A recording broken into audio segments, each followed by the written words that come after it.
자, 그 다음에 두 번째 요건입니다. 아무리 법인의 대표기관이라고 해도요, 퇴근을 한 후에 자기 친구들 만났을 때 벌인 싸움, 자, 이런 것까지 법인 자체가 못된 짓을 했네 라고 얘기를 할 수는 없죠. 당연히 사생활이 있는 것이니까. 자, 그래서 특히 이 대표기관의 한 행위 중에 이 행위는 직무와 관련된 행위이어야 됩니다. 이것을 우리는 직무 관련성이라고 이름을 붙여요.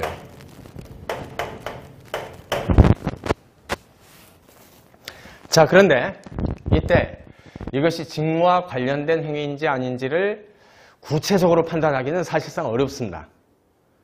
자, 그러다 보니까 이때 원칙적으로 어떠한 행위가 직무와 관련된 행위인지는 겉으로 보아서만 판단할 수밖에 없어요. 구체적으로 들어갈 수가 없습니다. 왜냐? 직무 관련성은 그 사람의 마음 상태도 같이 개입되어 있기 때문에 그래요. 나 지금 일하는 거다 라고 생각하는 그러한 마음 상태가 유지되고 있는 경우도 있고, 아니면 난 지금 일과는 상관없지 뭐 이렇게 생각할 수 있는 경우도 있는데, 사람의 마음속 일까지 전혀 알 수는 없기 때문에 그래요. 자, 그래서 원칙적으로는 껍데기, 즉 겉을 가지고 판단한다. 우리는 이것을 외형적으로 판단을 한다고 이야기를 합니다. 그리고 그 사람의 주관적 마음 상태는 고려하지 않는다 말씀드렸었습니다. 그러다 보니까 외형적, 객관적으로만 판단한다. 자, 그렇게 이야기를 하는 겁니다. 자, 그래서 껍데기를 기준으로 이 정도면 뭐 법인 일 처리하는 거네 뭐 라고 생각될 수 있는 것 정도면 됩니다. 자, 다만 예외적으로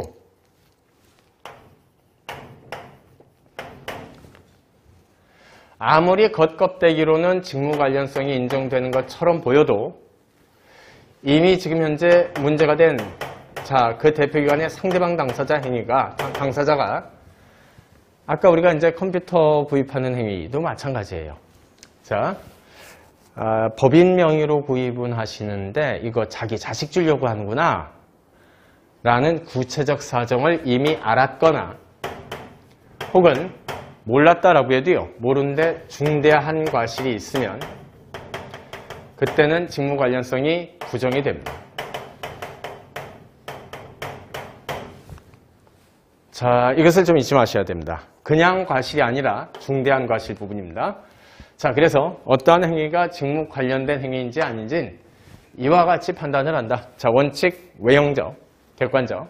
그 다음에 예외, 상대방 당사자가 이를 알았는지 혹은 몰랐다라고 해도 모르는데 중과실이 있는 것인지, 큰 잘못을 말합니다. 자, 그걸 가지고 직무 관련성을 파악한다. 자, 그 다음에 세 번째.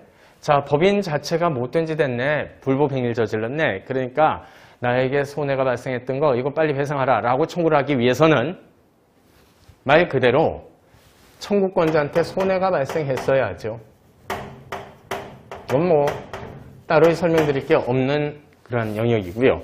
그 다음에 네 번째, 또 여러분들이 확실하게 알아두셔야 되는 것은 어찌됐건 법인은 뭐 건물이 움직이는 것도 아니고요. 실제 행위자는 대표기관인 자연인이 한 거죠. 그러면 자, 이 상대방 당사자 입장에서 나한테 직접, 사실상 직접 나쁜 짓을 한 것은 자연인인 대표기관, 즉 사람이죠. 따라서 대표기관 스스로도 민법 750조에 의한 손해배상 청구권을 부담해야 될 때 법인도 같이 책임을 지는 것이지, 대표기관은 불법행위에 의한 손해배상 청구권의 책임을 지지 않는데 법인만 책임을 진다? 이렇지는 않습니다. 자, 여기까지가 민법 제35조 법인 자체가 직접 불법행위를 했다고 볼 수 있기 위한 요건입니다. 자, 그러면 이 요건이 존재한다는 것을 전제로 자, 지금 현재 사안을 한번 구성을 해봤을 때 A 법인의 대표기관 B가 밖에 나가서 C라는 사람한테 직무와 관련된 일로 손해를 입혔다. 자, 그러면 손해를 받은 C라고 하는 상대방 당사자는 이거 네가 직접 잘못한 거다. 왜냐? 네 대표가 했으니까. 그리고 직무와 관련돼서도. 자, 이것에 대해서 민법 제35조에 의한 법인 자체의 직접 불법행위 손해배상 청구권을 행사할 수도 있고요. 그 다음에 요건 중에 뭐라고 얘기를 했었죠? 이 책임 청구가 발생할 수 있다는 것은 대표기관 스스로도 상대방 당사자에게 750조 불법행위 기한 손해배상 책임을 지울 수 있을 때 문제라고 얘기를 했었죠. 그렇기 때문에 이때 C는 다시 이번엔 B를 상대로 민법 750조 손해배상 총권을 아울러 같이 행사할 수 있습니다. 아셨죠? 자, 그래서 기본적으로 C는 이때 자신의 손해배상을 누구한테 청구할 수 있을까? A한테도 청구할 수 있고 B한테도 청구할 수 있다. A한테 청구를 한다면 민법 제35조 불법행위 책임, 즉 법인의 불법행위 책임인 것이고, 그 다음에 B한테 청구를 한다면 민법 제750조 일반 불법행위 기한 손해배상 청구권과 관련된 손해배상 청구를 할 수 있습니다. 그래서 C는 이와 같이 A한테도 그 다음에 B한테도 청구를 할 수 있고, 그러면 C라고 하는 권리자 입장에서 보면 의무자가 몇 사람이죠? 2사람. 따라서 이때 만약에 C라고 하는 사람이 손해가 100만 원어치 발생했다면 이 100만 원어치의 손해에 대해서는 두 의무자가 연대해서 손해를 배상해야 됩니다. 아셨죠? 자, 여기까지가 민법 제35조 제1항 이야기예요. 자, 그래서 이제 페이지 55페이지에 로마자 2번에 법인의 불법행위 책임 능력과 관련된 35조만큼은 한번 같이 읽어보자고요. 지금 여기까지가 제1항 이야기였었습니다. 법인은 이사 기타 대표자가 그 직무에 관해 타인에게 가한 손해를 배상할 책임이 있다. 책임지는 이유는 자기가 직접 나쁜 짓을 했으므로.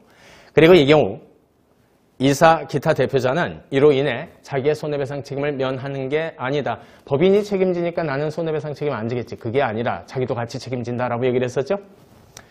자, 여기까지가 35조 제1항 이야기고요. 이것을 우리는 법인의 불법행위 책임 능력이라고